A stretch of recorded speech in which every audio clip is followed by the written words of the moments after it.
Hello दोस्तों, आज हम रक्त प्रकाश का पहला चैप्टर है वो करेंगे। रक्त प्रकाश बुक जो कि आरपीएससी के सभी एग्ज़ाम्स के लिए इम्पोर्टेंट है। और इसमें यूपीएससी के लिए यदि मैंने हिंदी करनी है तो उसमें भी जो है बहुत अच्छा रोल निभाती है। और जैसे कि पीएसआई का एग्ज़ाम होता है और आरएससी का जो फोर एग्ज़ाम होता है जिसमें स्पेशल हिंदी आती है, उसमें जो इम्पोर्टेंट है first grade, second grade, third grade और वीडियो एग्ज़ाम हो गया, पटवारी एग्ज़ाम हो गया और अदर जो एग्ज़ाम है, वनडे एग्ज़ाम है जो कि आरएसएस भी करवाती है, उसके लिए भी ये बुक इम्पोर्टेंट है। और जो हमारी आरपीएससी फॉलो कर रही है वो भी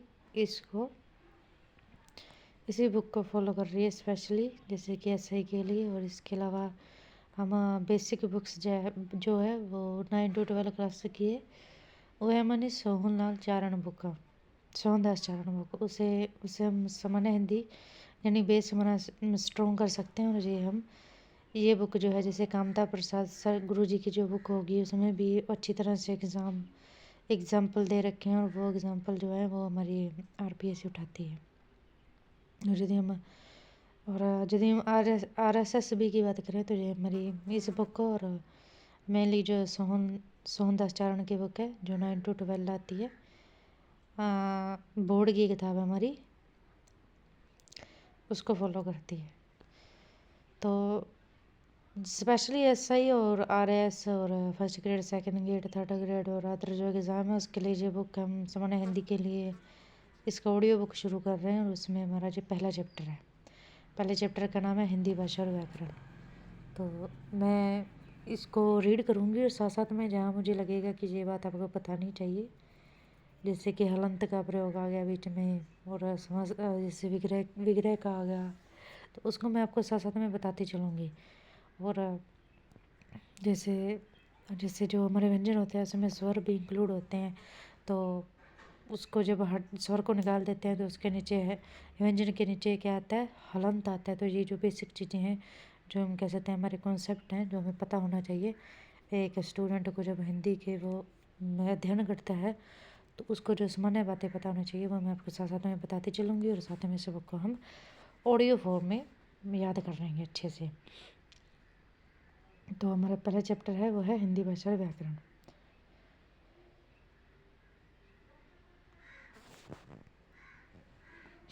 भाषा क्या है? सबसे पहले उन्होंने भाषा की परिभाषा बताई हुई है। तो भाषा मनुष्य की अभिव्यक्ति का सर्वाधिक महत्वपूर्ण व्यापक वाचिक माध्यम है।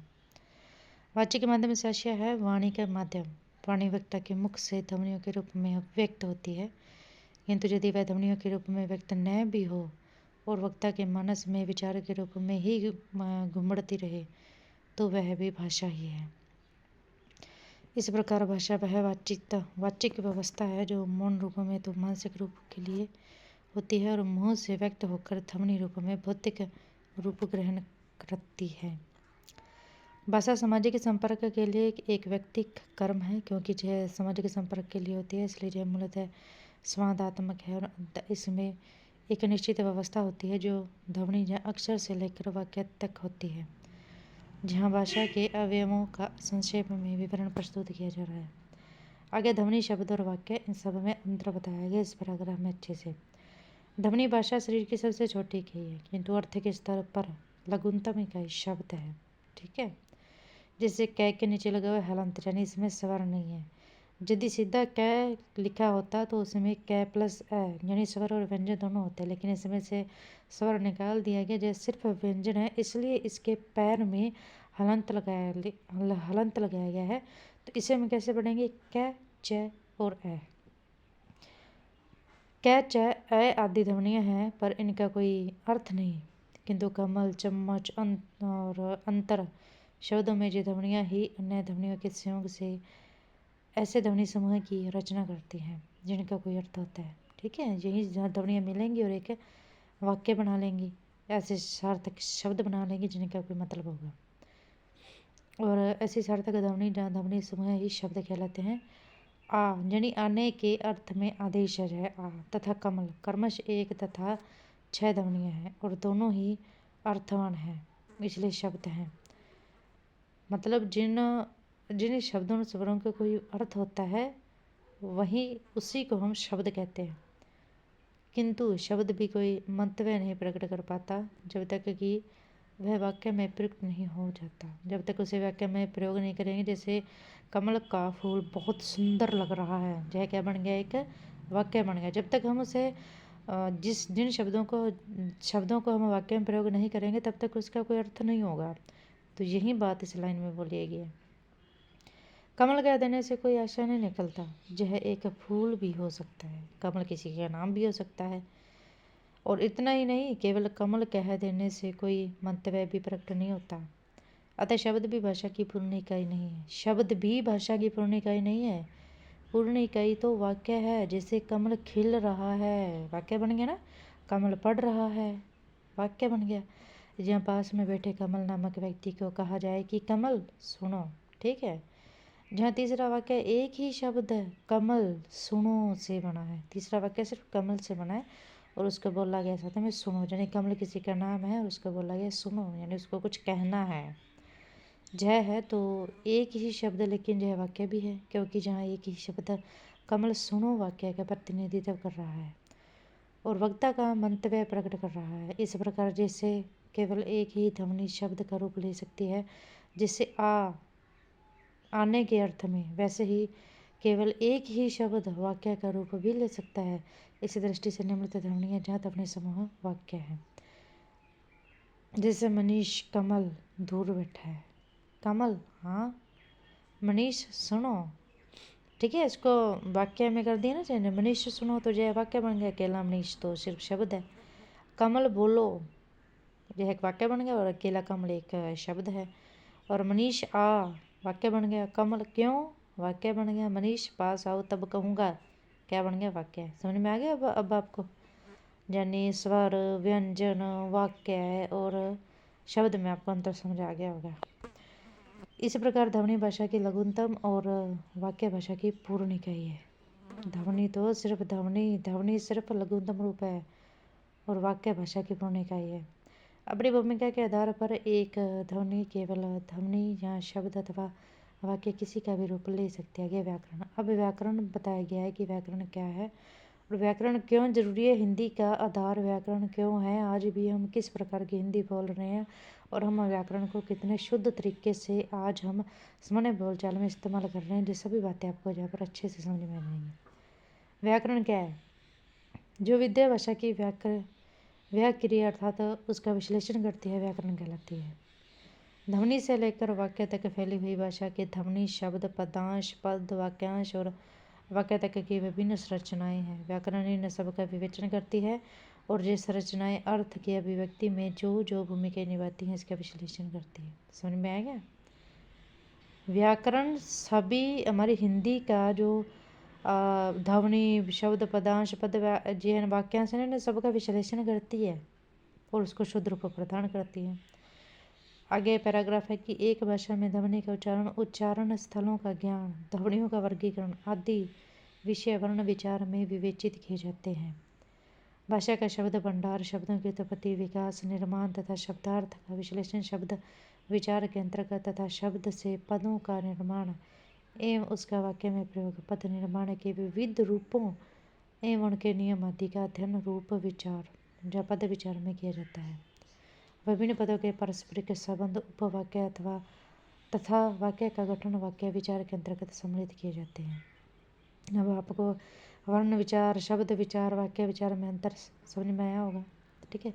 पद विचार, रूप विचार।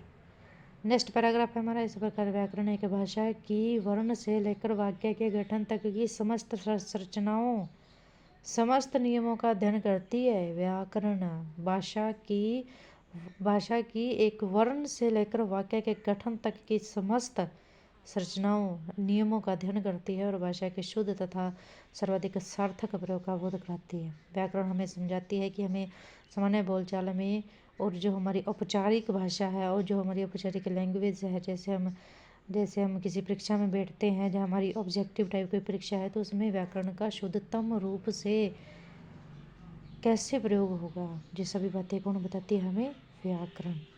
आगे है हिंदी भाषा और व्याकरण। तो हिंदी भाषा में 22 प्रमुख बोलियाँ हैं। अवधी, बंगेली, छत्तीसगढ़ी यानी पूर्वी हिंदी, ब्रज, बुंदेली, भागरू, कन्नौजी और खड़ी बोली, पश्चिमी हिंदी, कुमायूनी, गढ़वाली और पश्चिमी पहाड़ी, मेवाती, डूडानी, मारवाड़ी, हाड़ौती, वागड़ी, मालवी, मेवाड़ी, राजस्थान। तो ये सब नाम है, ये नॉर्मली पैरा सिर्फ आपको प्रॉपर से पढ़ना है, इसमें से कुछ आएगा नहीं, आपके एग्जाम में इसमें से कुछ नहीं आएगा, सिर्फ पढ़ना है। तथा भोजपुरी, महंगी और मैथिली, बिहारी, इनमें से हिंदी का एक मानक है यानी स्टैंडर्ड एवं राजभाषाई रूप भी है, जो खड़ी बोली और ब्रज से विकसित हुआ है। यही मानक रूप पत्रकारिता, साहित्य तथा आम व्यवहार का रूप है। अंत इस पुस्तक में हिंदी के मानक रूप, जिसे खड़ी बोली भी कहते हैं, का ही अध्ययन किया गया है। हिमाचल प्रदेश, हरियाणा, उत्तर प्रदेश, राजस्थान, मध्य प्रदेश तथा बिहार तो हिंदी भाषी प्रदेश है ही, इनके अतिरिक्त जो है आदिवासी प्रदेशों के भी अनेक शहरों में बोली जाती है। हिंदी प्रदेशों में तो जो है राजभाषा के रूप में व्यवहृत है ही। राष्ट्रभाषा होने के कारण देश भर में फैले हुए केंद्र सरकार के कार्यालयों में भी धीरे धीरे अंग्रेजी का स्थान लेती जा रही है। कौन? हिंदी का प्रयोग क्षेत्र न केवल भारत है बल्कि विश्व के अनेक देशों में, विशेष रूप से मॉरिशस, फिजी, सूरीनाम और ट्रिनिडाड आदि देशों में प्रवासी हिंदी भाषियों तथा वहाँ के अन्य नागरिकों द्वारा बोली जाती है। यह 60 करोड़ लोगों की भाषा है। इसलिए हिंदी भाषी क्षेत्र की सांस्कृतिक, राष्ट्रीय, राजनीतिक, भाषाई, धार्मिक एवं जातीय विविधताओं के कारण हिंदी के रूप में वैविध्य स्वाभाविक है, यानी इसमें भिन्नता स्वाभाविक है। किसी क्षेत्र में कौन सी भाषा तो हिंदी ही है, लेकिन उसका रूप परिवर्तित हो गया ना, अंतर आ गया भाषा में। यद्यपि पत्रकारिता, साहित्य, फिल्म, आकाशवाणी, टेलीविज़न आदि ने हिंदी को एक मानक रूप देने का प्रयत्न किया है। हमारे जो सोशल मीडिया उस पर आज भी इसे हिंदी को मानक रूप देने का प्रयास किया जा रहा है, किंतु फिर भी विविधता इतनी अधिक है कि मानक हिंदी के स्वरूप की जानकारी की महती आवश्यकता है। आज भी लोगों को, हम जहाँ तक कि हम जैसे स्टूडेंटों को भी जानकारी नहीं है ढंग से भी व्याकरण का जो शुद्धतम रूप हम हिंदी में कैसे प्रयोग करें, हमें भी इसका शुद्ध उच्चारण आज तक नहीं आया है। तो इसलिए तो हम किताबें पढ़ रहे हैं आज भी। यही बात इस लाइन में बोली जा रही है। आगे हिंदी व्याकरण का ही एक दायित्व है कि इस व्यापक भूभाग में हिंदी भाषियों की विशाल संख्या द्वारा बोली जाने वाली तथा मातृभाषा, राजभाषा, राष्ट्रभाषा, अध्ययन अध्यापन की माध्यम भाषा एवं आम संपर्क की इस महत्वपूर्ण भाषा को एक मानक रूप प्रदान किया जाए। भातृवंश हिंदी और खड़ी बोली प्राय से हो गए हैं भाई, जबकि खड़ी बोली हिंदी की अन्य बोलियों में से एक बोली है, किंतु यह हिंदी के मानक और आम संपर्क के स्वरूप को विकसित कर चुकी है। यह एक सिर्फ हिस्सा थी हिंदी का, लेकिन यह हिंदी के ही मानक रूप को विकसित कर चुकी है, खुद ही एक हिस्सा होने के बावजूद भी। आज आगे लाइन है, जहाँ हिंदी के वर्तमान मानक रूप खड़ी बोली के आधारभूत व्यवहारिक व्याकरणिक स्वरूप पर संक्षेप में विचार किया जा रहा है। तो पढ़ते हैं भाई। अब हमारी शुरू होती है हिंदी का शुद्ध रूप व्याकरण। सबसे पहले हम वर्ण विचार पढ़ेंगे। वर्ण क्या होते हैं? लेटर। और ध्वनि क्या होती है? साउंड। वर्ण मीन्स लेटर, जिसे हम व्यंजन कहते हैं। ध्वनि मीन्स जिसे हम स्वर कहते हैं, साउंड। और अक्षर संभव भिन्न भिन्न अवधारणाएं हैं। मुंह से उच्चारित ए, इसके नीचे हलंत लगे हुए हैं ना, मतलब इनमें से स्वर गायब है, व्यंजन से स्वर गायब है और जो स्वर है वो अकेले हैं, यानी ए, आ, कै, ख आदि ध्वनियाँ हैं।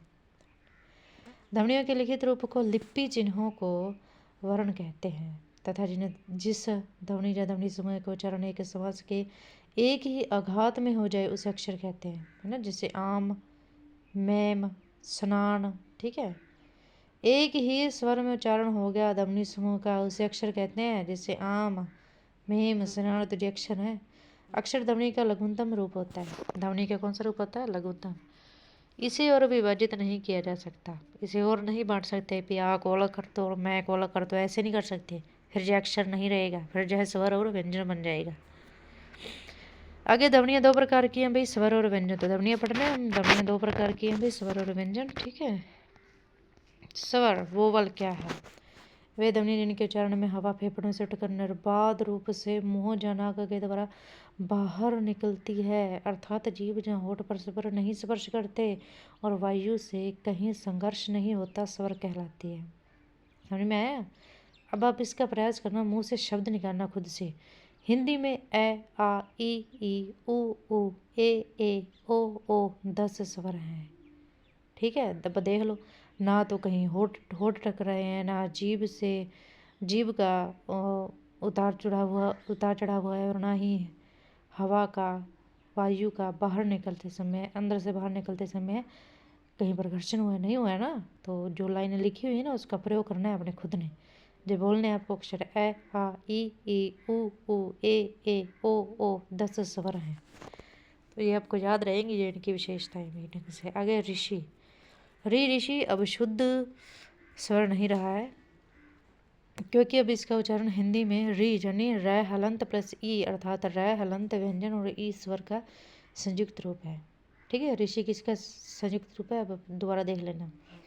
लिखने की परंपरा के कारण जो संस्कृत से आए हुए तत्सम शब्द, तत्सम यानी जो संस्कृत का जो शुद्ध रूप था, संस्कृत भाषा से वैसे के वैसे आज भी सामान्य बोलचाल में प्रयोग हो रहे हैं, वो तत्सम यानी संस्कृत भाषा के समान शब्द जो आज भी प्रयोग किए जा रहे हैं वो तत्सम कहलाते हैं।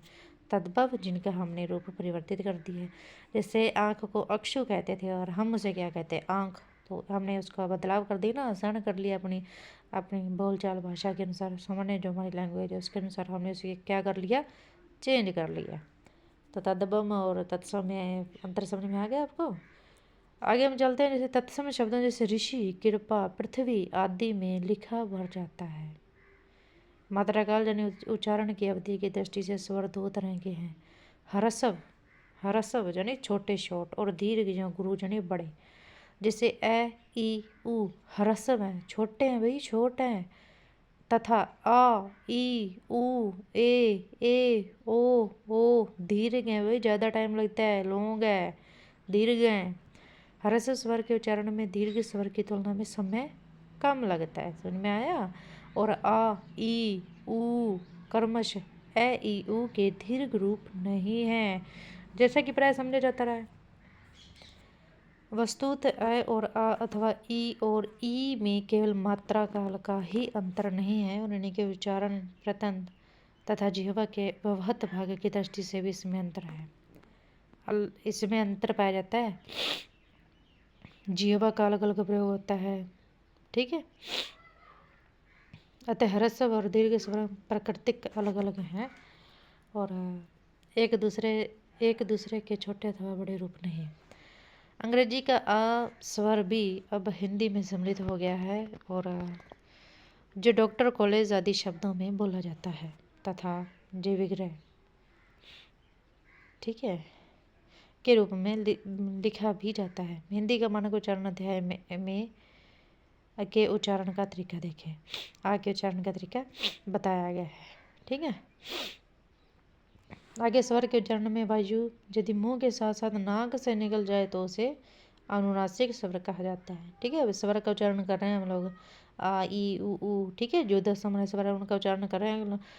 अगर नाक से हवा निकलती यदि मुंह से भी निकल जाए ना, मुंह से तो निकलती है, यदि नाक से भी निकल जाए तो वो क्या हो जाए, कौन से स्वर हो जाएंगे, अनुनासिक स्वर हो जाएंगे। और अनुनासिक को चंद्र बिंदु लगाकर लिखा जाता है। देख लो अब, जैसे ए, आ, ई, उ, अंधेरा, ईंट, ऊँगना, में आदि।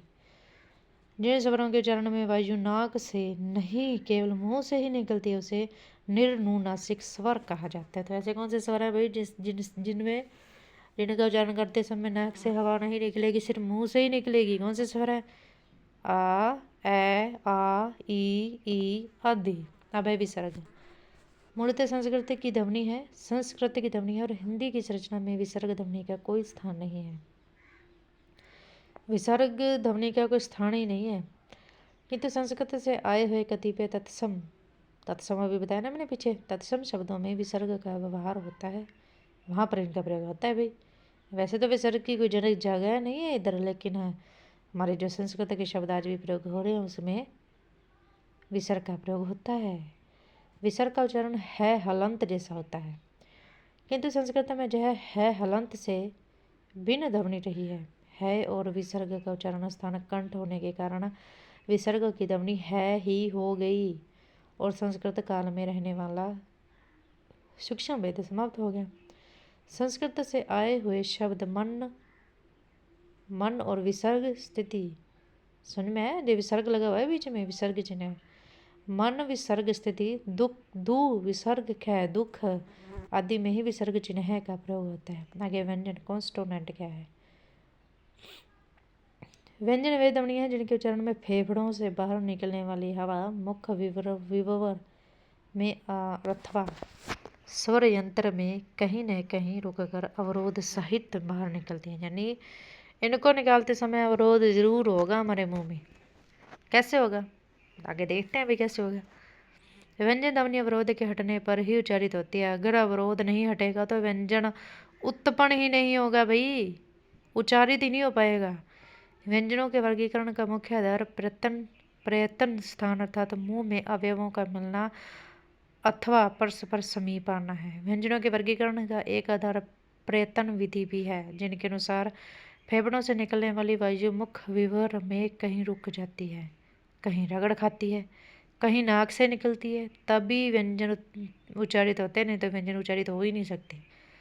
स्वर तंत्रियां कोमल तालु जिह्वा तथा ओठ किस प्रकार का प्रयत्न करते हैं वह भी प्रयत्न विधि के अंतर्गत आता है और व्यंजन के वर्गीकरण का आधार बनता है। डॉक्टर हरदेव बाहरी ने हिंदी व्यंजनों को जिस प्रकार से वर्गीकृत किया है वह आगे सारणी में बताया गया है। प्रत्येक स्थान के आधार पर व्यंजनों का वर्गीकरण। अब देखते हैं हमारे कौन से मुख के कौन से अंग से कैसे कैसे स्वरों का व्यंजनों का उच्चारण होता है। तो हम व्यंजन विधि पढ़ रहे हैं, प्रयत्न विधि पढ़ रहे हैं। प्रयत्न में हम प्रैक्टिस करेंगे, मुंह से बोल बोल कर देखेंगे। जैसे कंठ, हमारे कंठ से कौन कौन से व्यंजन उत्पन्न होते हैं भी? कै, ख, ग, घ, ड, कै, ख, ग। अब समझ में आया? जिनमें क्या जिन व्यंजनों के नीचे हलंत लगा हुआ है ना, उनमें स्वर नहीं है, लेकिन जो लास्ट के कै ख ग है उसमें क्या है, उसमें हलंत नहीं लगा हुआ है, वहाँ पर स्वर इंक्लूड है उनके साथ में। यानी कै को क्या बोलेंगे? कै प्लस ए, स्वर है ना इसमें, ए स्वर है इनमें। जी कंठ है व्यंजन है, कंठ से उत्पन्न होते हैं, उच्चारित होते हैं भाई। समझ में आया? प्रैक्टिस करनी है साथ साथ में। प्रयत्न विधि पढ़ रहे हैं हम लोग, प्रैक्टिस विधि पढ़ रहे हैं, ठीक है। तथा इनका उच्चारण स्थान कौन सा है? कंठ है। कै, ख और ग ध्वनियाँ अरबी और फारसी के शब्दों में प्रयुक्त होती हैं। है और विसर्ग कंठ के थोड़ा नीचे काकल से बोली जाती है कंठ से भी नीचे जाकर बोला जाएगा और विसर्ग भी कंठ से भी थोड़ा नीचे जाकर बोला जाता है, इसलिए इन्हें काकल्य ध्वनि कहा जाता है। समझ में आ गया? अब कहाँ से कौन से व्यंजन उत्पन्न हो रहे हैं, उच्चारित हो रहे हैं, जी आपको ध्यान रखना है। आगे ताल व्यंजन, तालु से कौन से व्यंजन बोले जाते हैं, उच्चारित होते हैं? च, छ, ज, झ, न, छ, य। दोबारा बोलते हैं, च, छ, ज, झ, न, छ, य। दोबारा, च, छ, ज, झ, न, छ, य। ये याद रखने हैं आपको, ये तालु से बोले जाते हैं, तालव्य व्यंजन कहलाते हैं जी। इनका उच्चारण स्थान तालु है और इनके उच्चारण में जीभ का अगला भाग ऊपर उठकर ऊपर दांतों के मसूड़ों से ऊपर तालु को स्पर्श करता है। बोलकर देख लो बोली, च, छ, ज। प्रैक्टिस कर लेना भी, अपने मुख से भी बोलकर देखना, आपको जो ये बातें लिखी हुई है ना, ये पतन विधि से आपको बहुत अच्छे से समझ में आ जाएंगी। आगे है मूर्धन्य व्यंजन कौन से होते हैं भाई? जैसे कि ट, ठ, ड, ढ, न, ड, ढ, र, श मूर्धन्य व्यंजन है तथा इनका उच्चारण जीभ के अग्र भाग द्वारा, जीभ के आगे वाले भाग के द्वारा मुर्दा अर्थात तालु का बीच वाला ऊपर का कठोर तालु जो होता है ना, कठोर भाग जो होता है, कठोर भाग को स्पर्श करने से होता है। बोलकर देख लेना, ये कौन से व्यंजन कहलाते हैं? मूर्धन्य व्यंजन कहलाते हैं। 4 टॉपिक के बाद धंते व्यंजन कौन से होते हैं भाई? त, थ, ध, थ धंते व्यंजन है जो जीभ के ऊपर की नोक द्वारा ऊपर के दंतों का स्पर्श करने से उच्चारित होती हैं। समझ में आया? आगे हमारा 5वां जो पॉइंट है वह हमारा वर्तस्य व्यंजन कौन से? नह, नह, ल, स, च व्यंजन वर्तस्य व्यंजन है वत्स्य का अर्थ है मसूड़ा। अंतकरण के दांतों से थोड़ा ऊपर मसूड़ों के साथ जीभ के स्पर्श से व्यंजन बोले जाते हैं। अब ये जो टेबल दी हुई ना, ये यहीं दी हुई है, कौन से तालु से, कौन से कंठ से, कौन से मूर्धा, ये और होठों से कौन से वर्ड व्यंजन उत्पन्न होते हैं। बस ये उसी की टेबल दी हुई, तो हम आगे बढ़ते हैं। नेक्स्ट जो पैराग्राफ है वो है पारस्परिक पारंपरिक।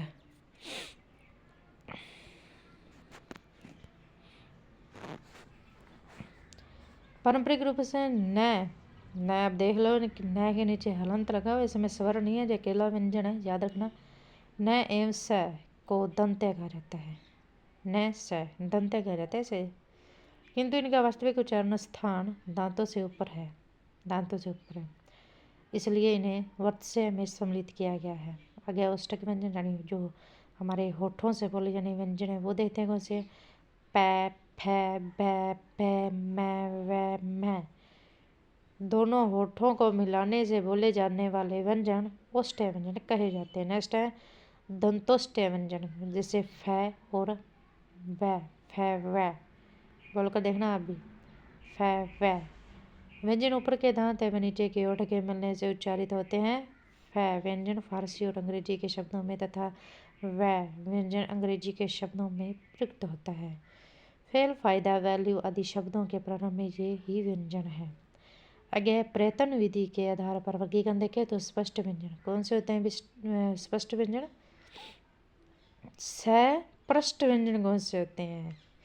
जिन व्यंजनों के उच्चारण में श्वास का जीभ या होठों के स्पर्श होता है, होठों से स्पर्श होता है तथा कुछ रुकावट के बाद स्फोट होता है और श्वास बाहर निकल जाती है, सपृष्ठ व्यंजन कहा जाता है। जैसे कै से मैं तक के 25 व्यंजन सपृष्ठ व्यंजन है। आगे है सपृष्ठ संघर्षी व्यंजन कौन से है। जिसे च वर्ग के बोलने में सांस कुछ संघर्ष के साथ बाहर निकलती है, इसलिए च, छ, ज, न को सस्पष्ट संघर्षी कहते हैं। आगे नासिक के व्यंजन कौन से होते हैं। अब वर्ड से समझ लो भी, नासिक के तो नाक का ही बोल रहा है, तो ड, ढ, न, मैं।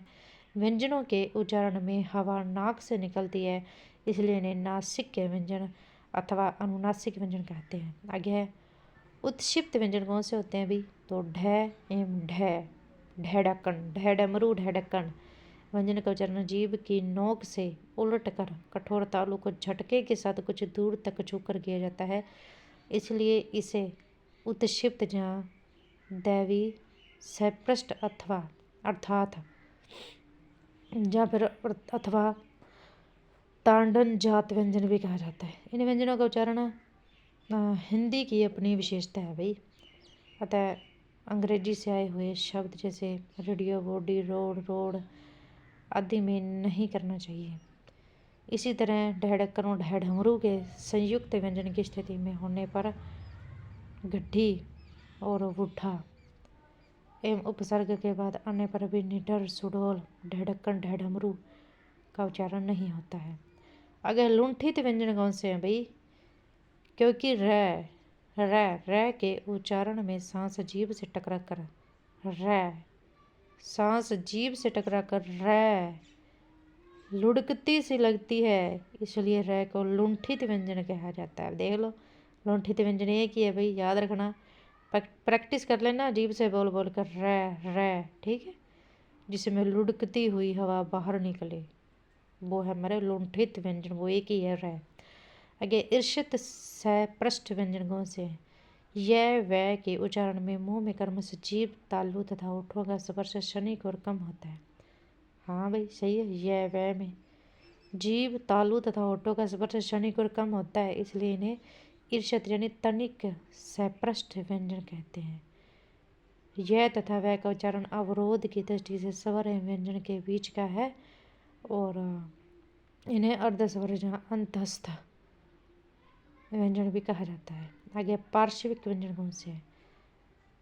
पार्श्विक व्यंजन ल के उच्चारण में सांस जीभ के दोनों पार्श्व यानी बगल से निकलती है, ल जीभ की दोनों साइडों से निकलती है हवा जब हम लय व्यंजन बोलते हैं, ठीक है, तो से निकलती है, इसलिए वह वार्षिक व्यंजन कहलाता है। एक ही व्यंजन है वार्षिक, कौन सा है भाई? ल। आगे संघर्षी व्यंजन कौन से होते हैं? तो श है के उच्चारण में मुख्य अंगों के परस्पर निकट आने से वायु मार्ग संकीर्ण हो जाता है। क्या हो जाता है? संकीर्ण हो जाता है श है बोलने में। तथा हवा घर्षण संघर्ष के साथ निकलती है, इसलिए इन्हें संघर्षी व्यंजन कहा जाता है। इनके बोलने में हवा रगड़ के साथ निकलती है और गर्म उष्ण भी हो जाती है, इसलिए इन्हें उष्ण व्यंजन भी कहते हैं। आगे संयुक्त व्यंजन कौन से हैं भाई? याद रखना, ये 4 व्यंजन है, जैसे श, क्ष, तो इसमें क के नीचे हलंत प्लस छ षटकोण होगा। त्रय जो है ये भी संयुक्त व्यंजन है, इसमें तय के नीचे हलंत प्लस रय होगा। और ज्ञानी, इसमें जय के नीचे हलंत प्लस आगे य होगा, य। ठीक है, उच्चारण की दृष्टि से प्राय ज्ञ यानी ज्ञ के नीचे हलंत प्लस य, और श्रय यानी श शलगम के नीचे हलंत प्लस रय संयुक्त व्यंजन है, जिनके लिए अलग से लिपि चिन्ह निर्धारित है। ये संयुक्त व्यंजन है भाई, याद रख लेना। आगे हमें पढ़ना है अल्प प्राण और महाप्राण कौन से व्यंजन होते हैं, तो ये हम नेक्स्ट वीडियो में करेंगे। आज का वीडियो हम यहीं तक रखते हैं। इस बुक को कवर करने का प्रयास करेंगे, और यदि आप लोगों को ये मेरा प्रयास अच्छा लगे तो आप लोग कमेंट में ज़रूर बताइएगा, तभी मैं सीरीज को आगे रखूँगी लगातार जारी, और इससे आपका भी भला होगा, तो आप जल्दी कवर कर पाएंगे बुक को, और अपने एग्ज़ाम में अच्छे मार्क्स शायद ला पाएंगे। तो इसी उम्मीद के साथ आज इस सीरीज को, पहले वीडियो को यहीं पर ख़त्म करते हैं। जय हिंद, जय भारत।